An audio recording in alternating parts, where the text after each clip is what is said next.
সেদিন মাইক ধরে বলেছিলাম, অনেকে হয়তো মনে করেছিল যে এটা মাইক বাজি চলছে। আজও বলছি, আগামী 5 বছর পার্টির লোক প্রশাসকদের দিশা দেখাবে। পার্টির নেতৃত্ব যা ঠিক করবে প্রশাসন সেই অর্থেই চলবে। প্রশাসন নিজের ইচ্ছা মতো চলতে পারবে না। উনি মাইক ধরে ওনার তৃণমূলের নেতা এবং নেত্রী কর্মীদের যে নির্দেশ দিয়েছিলেন সেভাবেই চলছে দেগঙ্গা ব্লক জুড়ে।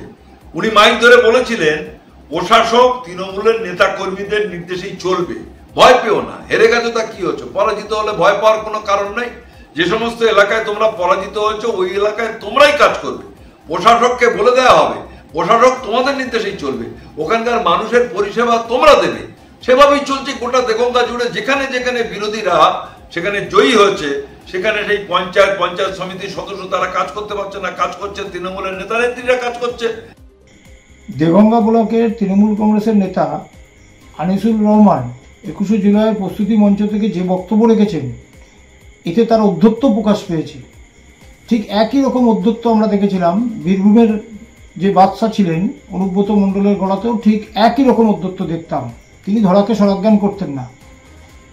এবং এই আনিসুর রহমানের বক্তব্য প্রমাণ করে যে তৃণমূল কংগ্রেস গণতন্ত্রে বিশ্বাস করে না। তাদের মেম্বার বা তাদের যে সমস্ত জনপ্রতিনিধিরা পরাজিত হয়েছেন তারা প্রশাসনকে তারা পরিচালনা করবেন, প্রশাসনের নিরপেক্ষতা থাকবে না, তারা যা বলবে তাই করবে আগামী 5 বছর। এবং যেখানে যেখানে পরাজয় হয়েছে সেখানে আমার পরাজিত সমস্ত ক্যান্ডিডেট পঞ্চায়েতের প্রশাসকের জায়গায় তাদের সঙ্গে ডিরেক্ট বিহেভ থাকবে, তারা কাজ করবে আগামী 5 বছর।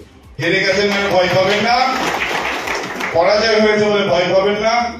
পার্টি আপনাদের সঙ্গে আছে, তৃণমূল কংগ্রেস পরিবার আপনাদের সঙ্গে আছে। 5 বছর আপনারাই মানুষের সেবা দেবেন। যাদেরকে বলেছিলাম ঠুটু জগন্নাথ করে রাখো তাদেরকে ঠুটু জগন্নাথ করিয়ে রেখে দেবো আগামী 5 বছর আপনারা সঙ্গে। সুতরাং অনেক বড় বড় কথা তিনি বলেছেন।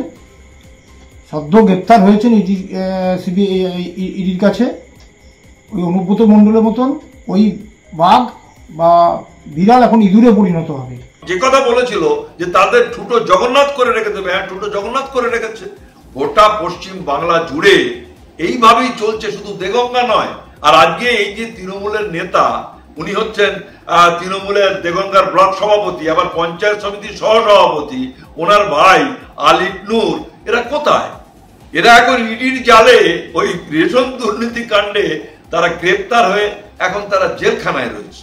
আমাদের ভিডিও ভালো লাগলে লাইক এবং শেয়ার করুন, কমেন্ট সেকশনে গিয়ে জানান আপনাদের মতামত। আরো ভিডিও পেতে আমাদের চ্যানেল সাবস্ক্রাইব করুন এবং প্রতি মুহূর্তে খবরের আপডেট পেতে প্রেস করুন বেল আইকন।